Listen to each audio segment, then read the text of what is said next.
Welcome and thank you for being here. Joining me today, I'm John Donnelly, Chief of the District of Columbia Fire and EMS Department, and I'm representing the Unified Command Team that is operating today. I'm joined today by Deputy Mayor Lindsay Appiah, Metropolitan Police Department Executive Assistant Chief Jeff Carroll, Clint Osborne, the Homeland Security and Emergency Management Agency Director for the District of Columbia, the Military District Washington, the Metropolitan Washington Airports Authority, and both the fire and police chiefs, the United States Coast Guard, the Maryland State Police, the Virginia Department of Emergency Management, and the Virginia State Police. And I'd like to thank all of them for being here as well. We are here at Reagan National Airport with our Unified Command Team, and we will provide an update on where recovery efforts stand. We'll also give more information about the cadence of updates from Unified Command going forward. I'm joined today by Terry Lyric from the Metropolitan Washington Airports Authority and the other members of the Unified Command Team. As we continue to learn more about the victims, we are sharing our prayers and condolences with the families of the loved ones and those who were lost in this tragedy. And I want to thank again our response teams for their heroic efforts over the past 30 or so hours, including the team on this site, as well as the teams that are supporting the families. This is heartbreaking work. The National Transportation Safety Board is leading the investigation into what happened, and they will be providing updates later this afternoon. We will not be talking about the investigation in this conference. So Terry Lyric from the Metropolitan Washington Airports Authority will now provide an update on airport operations, and then I will update you on the activities since our last briefing and the activities over the next operational period. Thank you, Chief. Again, my name is Terry Lyric. I'm the Vice President Airport Manager of Reagan National Airport. Just kind of wanted to give an update on where we stand. As we know, the airport is open and operating. We are in a reduced capacity and a reduced arrival rate due to the proximity of the recovery site. We do have 2 of our 3 runways that are closed. So, as always, we do want to encourage passengers to reach out to their airlines for any potential flight delays. Typically, a full schedule here at National Airport would encompass about 800 flights a day using those 3 runways. We've had several, obviously, cancellations yesterday. Airlines are resuming as much as possible normal operations. I think we have about 100 flights or so canceled today. I do want to just recognize a lot of the airport teams who work behind the scenes, and we are here to support and coordinate with the ongoing recovery efforts, as well as working with NTSB in their investigation. With that, I'll just turn over my remarks to the next speaker. Thank you.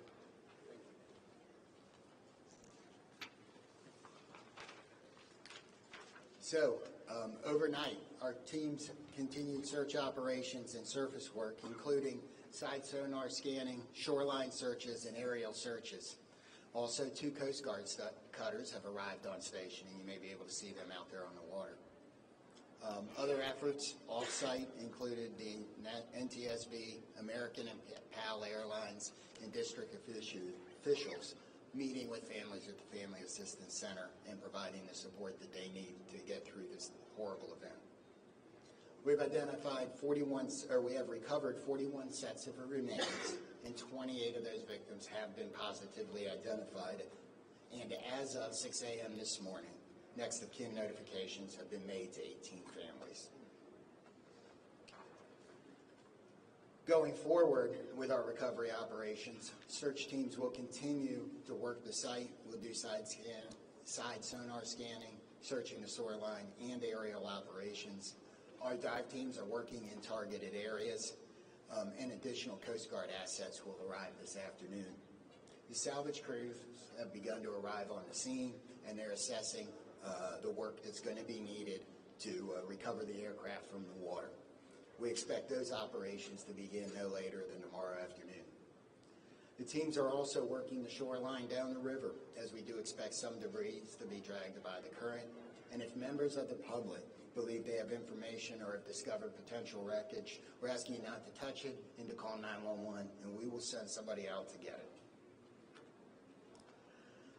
Supporting the response team. This has been a tough response for a lot of our people. We've had over 300 responders operating at one time, and I think we've got about 500 people that have worked through this site. So the Unified Command has activated peer support for its first responders to make sure that everybody has somebody that can help us get through this. And the outpouring of support, people like the World Central Kitchens Relief Team and many of the local restaurants here at the airport have supported the people working, making sure they have food so they don't have to stop. And I want to thank the rest of the community for their outpouring of support and the messages that they have given to the firefighters, police officers, military officials, and everybody else that's working. If you want to help, the Greater Washington Community Foundation has a relief fund. You can donate at the link above.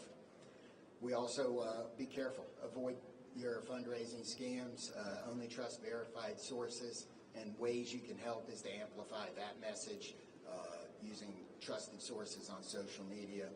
Exercise patience through the transition as this impacts the region. Things like the delays at the airport, people are going to need your grace.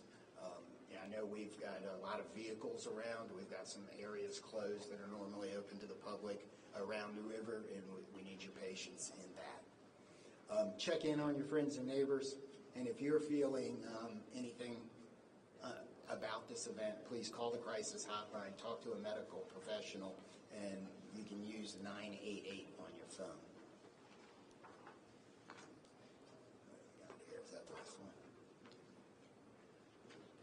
So with that, we're going to be able to take a few questions. I'm going to start over here, and we'll work our way across.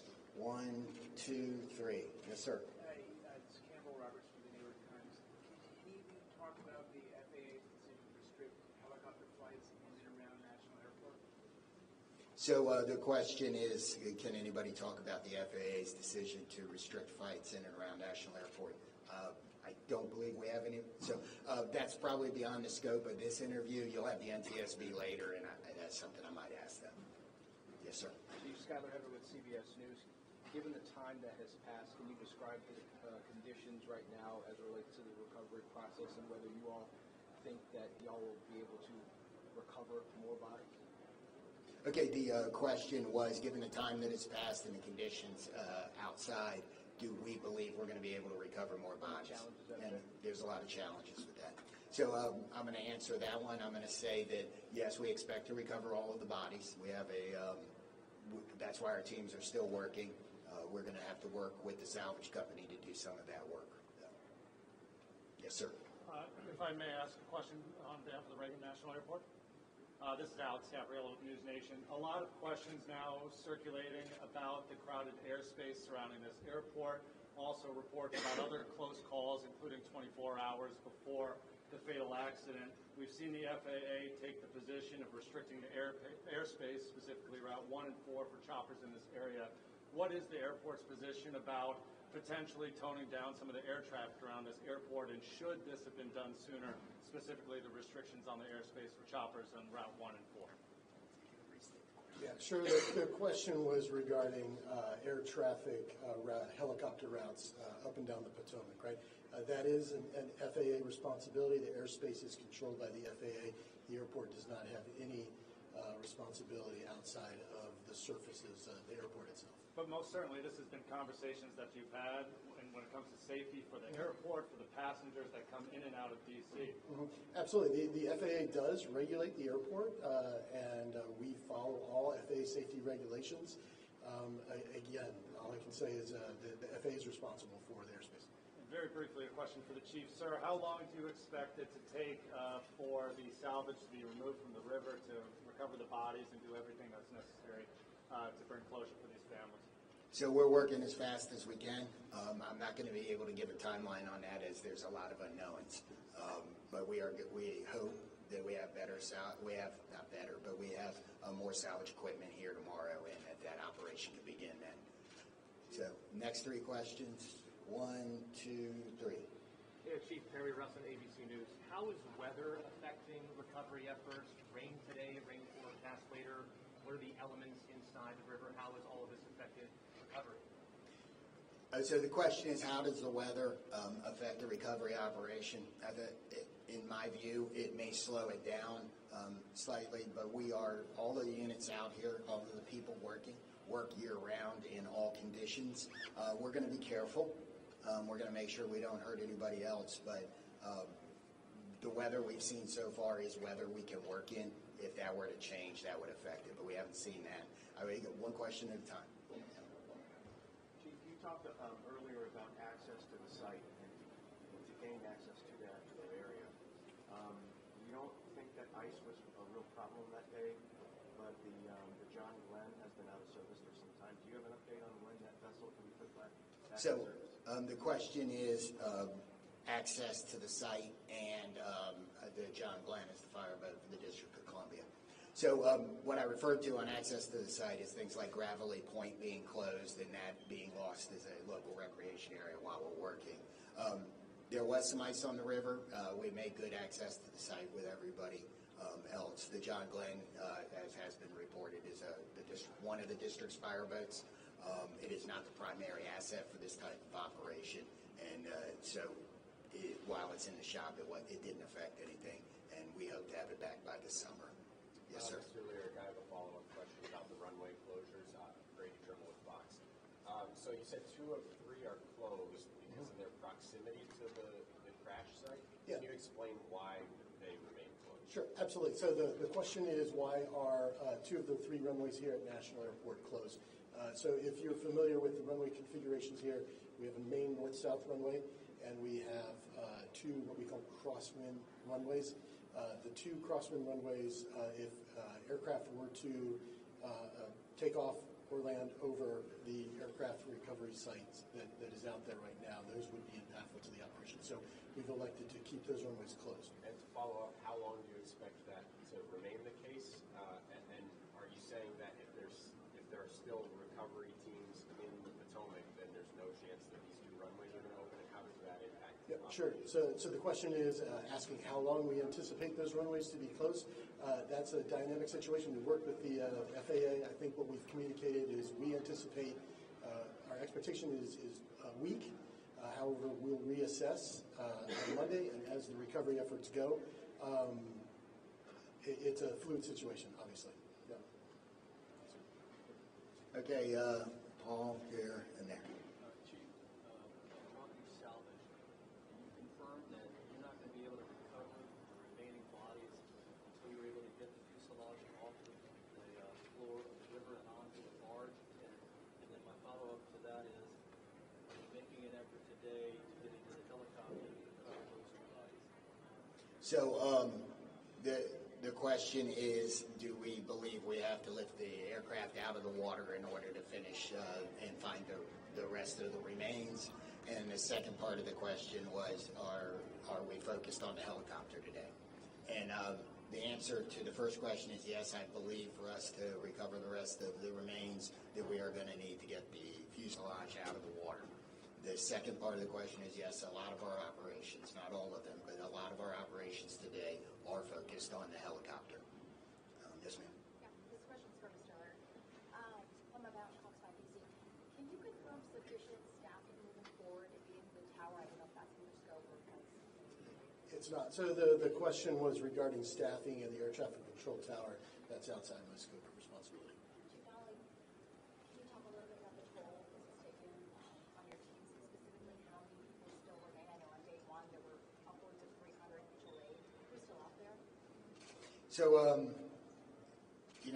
this is an incident where even if it doesn't affect you right now, it's probably going to affect you later. It'll be something that you think about. So in emergency services across the board, we have support teams.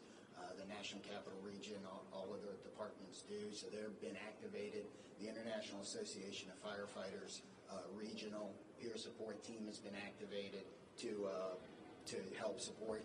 And the incident management team, as they rotate responders through the scene, are making sure that there are opportunities for them to get the assistance they need. I'm going to ask the Virginia State Police to talk about the peer support he's doing a little bit.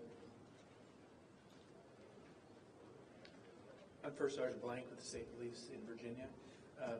We are working with our partners. MWA is leading the support for the effort for peer support, but I'm here in support of that effort.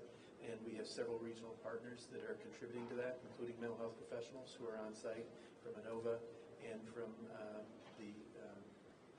a nonprofit in the area that are providing support. The Virginia Law Enforcement Assistance Program is also planning to send support, and all of most of the public safety agencies in the region are providing personnel to assist with that effort.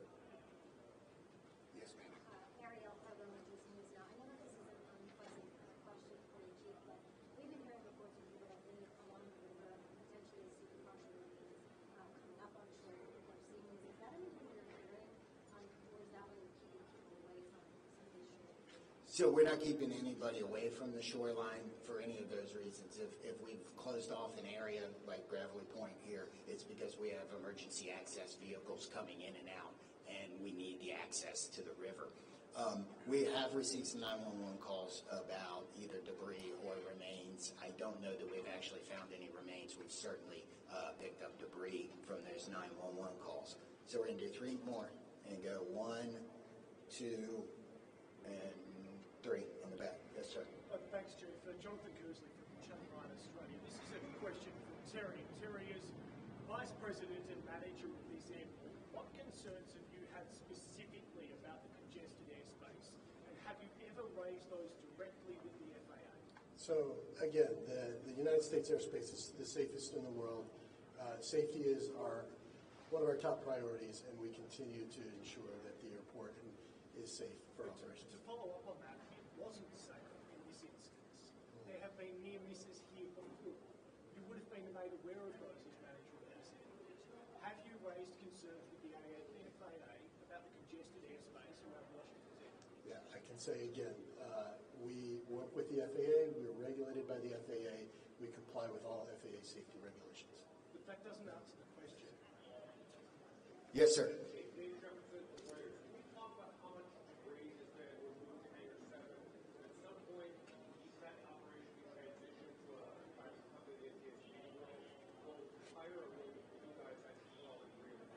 So that's an investigation question appropriate for NTSB this afternoon.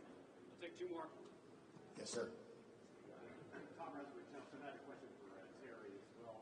As far as the airport took a position against adding extra long-distance flights out of here, and one of the concerns was there's just too much already going on. Do you maintain those concerns because they're supposed to start in the next few months? Are you concerned about safety of those extra flights? Thanks, Tom. So the question was regarding the additional slots to DCA. As you know, the slots are federally controlled, federally mandated, and we have to follow federal regulations. Are you still concerned about it? I mean, the airport's part was concerned. Yes. Again, we have to follow the federal regulations on the slot controls. That's it. Hi, Jim Spellman, CGTN. Terry, one more question for you. You're talking about the FAA, Congress, federally mandated, et cetera. Where does the buck stop with this accident and ensuring that the next flight to take off from this runway is safe? So again, the question is really directed to the FAA and Congress, I believe. Yeah. Last question's right here. You have 41 victims recovered. Are you confident in the location of the others? Where are they? Are you confident that you know where they are? So I think we know where they are. We won't know until we're done. I mean, we're going to continue this search operation, but we've searched a large portion of this river, and we are right there. So, I didn't read. So the question. Let me answer the question again, or let me restate the question. Sorry. The question was, are we confident we know where the other remains are? And that it couples with the question about removing the aircraft. I believe that when we remove the aircraft, that will help us resolve this number. If it doesn't, we will continue the search. Okay. That's the process. You take the salvage, the fuselage out. You're going to put it on a. Just reiterate that process. What that looks like. Removing it, putting it on a bar. Is that right? So some of that isn't decided yet. We'll have to see what the salvage team is doing once they get all of their equipment here. So we may have more on that tomorrow, but so I don't know the exact process today. So thank you all for coming today. We hopefully we answered your questions. We are going to do this again tomorrow. I don't have the time yet, but we will push that out so we can provide the same type of update. Thank you. Thanks, Chief.